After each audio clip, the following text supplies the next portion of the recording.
Good morning. I'm Dwight Keene. I'm chair of the Kansas Corporation Commission. I'm joined this morning by fellow commissioners Susan Duffy and Commissioner Andrew French. At this time, I will call to order this meeting of the Kansas Corporation Commission on this Tuesday, October 11th, 2022. Commissioners, we have before us first up this morning 36 items on the consent agenda. We've had the opportunity to review the draft orders in each of these matters. So I'll turn to each of you and ask if you have any questions, comments, or concerns, and I'll begin with Commissioner Duffy. Good morning, everyone. I have no questions or comments. Thank you. Thank you. Commissioner French. No questions. I move approval of the consent agenda. I second the motion. And moving to second, we approve the consent agenda. Is there any further discussion? Hearing none, I'll call the question. All those in favor signify by saying aye. Aye. Aye. Aye. Motion carries. The consent agenda is approved. We have one noticed item before us to consider this morning, and that involves docket number 22-NETE-419-COC.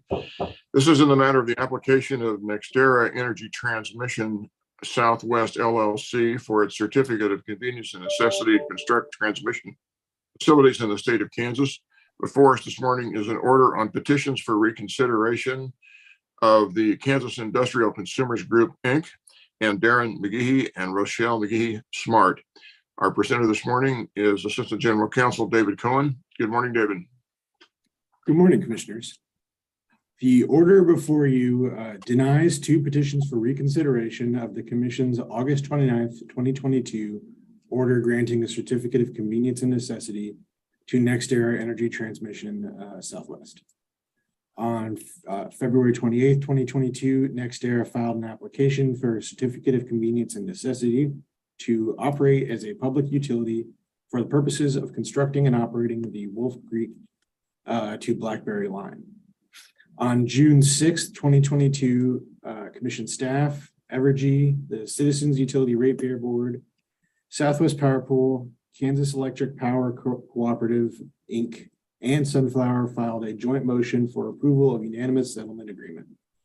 Two parties that opposed that settlement agreement were the Kansas Industrial Consumers Group, or KIC, and the McGees, who are two landowners who are within the proposed footprint of the Wolf Creek to Blackberry line. On August 29th, the Commission approved the settlement agreement granting the CCN with additional conditions. The Commission has received three petitions for reconsideration of our August 29th order, one from Evergy, one from KIC, and one from the McGees. The Evergy petition, or PFR, was addressed by the Commission's September 29th order, and this order relates to the remaining two. On September 12th, both KIC and the McGees filed respective PFRs. Staff and NextEra both filed responses, and KIC filed a response to staff and NextEra. So we have a fairly robust record here to draw from. I'm going to just address each of the PFRs separately. KIC's PFR makes two main arguments. First, it alleges that the Commission's order failed to decide an issue which required resolution, mainly the question of whether the project could cause energy prices in Western Kansas to increase by up to 21%. And the second is that the Commission is required to find Kansas-specific benefits in order to grant the CCN, and that based on the testimony received by SPP, such benefits were impossible to derive, and therefore the Commission is unable to meet that requirement.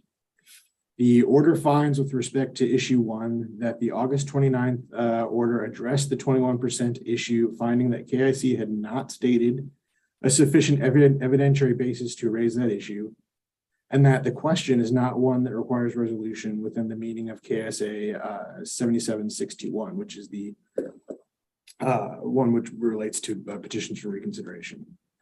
With respect to issue two, the order finds that state-specific benefits do exist, as evidenced by the testimony of Justin Grady and Kelsey Allen, and that the testimony was convincing.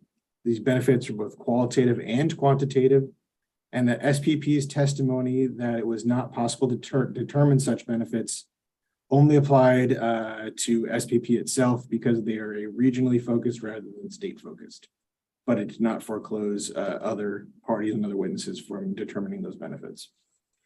With respect to the McGee's petition, they make three claims. Number one, they claim that in assessing the environmental impact of the proposed transmission line, the commission should have assessed the impact of new generation facilities that may be later developed and attached to that line. Number two, that Commissioner French acted improperly by acting as an advocate and not impartially, and that he engaged in ex parte communication with staff witness Justin Grady. And the third is various statutory violations that are they have raised it previously. With respect to claim one, the order finds the commission has no method or authority to assess the environmental impact of future hypothetical generation facilities, and the responsibility to do so lies with other agencies, not the commission. With respect to claim two, the order reviews the parts of the record which the McGee's claimed evidenced improper advocacy and ex parte communication. Reading the passages supplied by the McGee's in context, the commission reaches the conclusion that Commissioner French's actions were appropriate and consistent with legal requirements and commission procedure. With respect to ex parte communication, the order finds the passage cited does not evidence ex parte communication, and that even if it had, KAR 82-1-207B exempts commission technical staff, of which Justin Grady is one, from the prohibition against ex parte communication.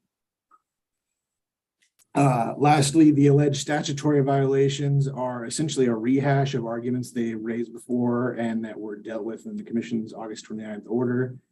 The PFR brings little to no new analysis or authority to support the arguments.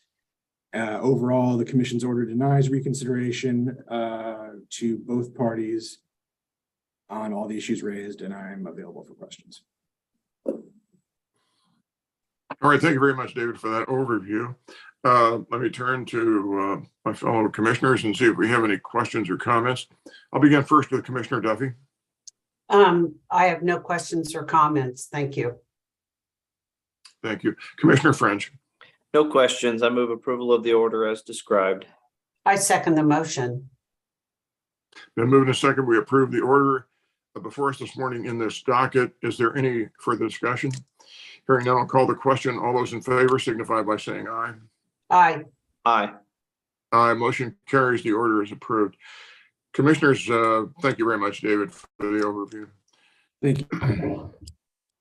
By my reckoning, I believe this concludes all of those matters that were to be addressed on our agenda this morning, unless there's anything further you would care to take up.